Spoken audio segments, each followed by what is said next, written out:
ஆண்டவர் இயேசுவின் நல்ல நாமத்தில் வாழ்த்துக்கள். அவருடைய காருண்யம் நம்மை பெரியவனாக்கும் இல்லையா? அந்த வசனத்தை நான் அப்படியே ரசிப்பது உண்டு. இன்று அவருடைய காருண்யத்தை பற்றி ஒரு அழகான வசனம் நம்மோடு பேசுகிறது பாருங்க. எரேமியா தீர்க்கதரிசியின் புத்தகம் 31 அதிகாரம் 3வது வசனம். ஆம், அநாதி சிநேகத்தால் உன்னை சிநேகித்தேன், ஆதலால் காருண்யத்தால் உன்னை இழுத்துக் கொள்ளுகிறேன். இவ்வளவு ஒரு அழகான வசனம். அநாதி சிநேகம், காருண்யம். கர்த்தர் நம்மை நேசிக்கிறதுக்கு, ஒருவேளை நான் ரொம்ப நல்லவளோ நம்ம அப்படி நினைப்போம் இல்லையா? சில வேளைகள்ல நான் ரொம்ப நல்லவங்க, அதனாலதான் தேவன் என் மேல பிரியமாயிருக்கிறார்.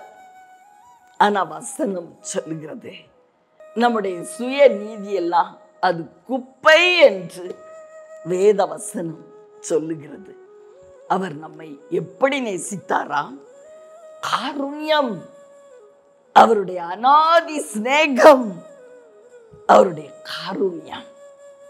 காருண்யம்னா அவருடைய எதிர்பாராத அந்த இரக்கம். பிரியமானவர்களே, அப்படிப்பட்ட பண்புகளால் தேவன் நம்மை சிநேகித்தாராம். வேதத்துல அருமையான ஒரு மகளை பார்க்கிறோம். அவங்க பேரு பெத்தானியாவை சேர்ந்த மரியாள் என்று எழுதப்பட்டிருக்கிறது. அவங்க ஒரு பாவியான ஸ்திரீ என்று வேதம் சொல்லுகிறது. பிரியமானவர்களே, அந்த ஸ்திரிய தேவன் எப்படி நேசித்தார்? அநாதி சிநேகம், காருண்யம், அவருடைய காருண்யம். அந்த அம்மாவுடைய பாவங்கள் எல்லாம் மன்னிச்சு அவங்கள அவர் சுத்தமுள்ள ஒரு ஸ்திரீயாய் மாற்றி விட்டாராம். பிரியமானவர்களே, வேதம் சொல்லுகிறது, அவர் உன் பாவங்கள் உனக்கு மன்னிக்கப்பட்டதுன்னு சொன்னாராம் அந்த ஸ்திரியை பார்த்து. பிரியமானவர்களே, இதான் அநாதி சிநேகங்க. அந்த அம்மா கண்ணீரோடு அவருடைய பாதத்தை முத்தமிட்டார்கள். தன் கண்ணீரால் அவருடைய பாதத்தை கழுவினார்கள்னு வேதம் நமக்கு சொல்லுகிறது. பிரியமானவர்களே, நாமும் கூட இன்று முதல் அவருடைய அநாதி சிநேகத்தினாலும் அவருடைய காருண்யத்தினாலும் அவர் நம்முடைய வாழ்க்கையில செய்ய போகிற மிகுதியான நன்மைகளை அனுபவிக்க போகிறோம்.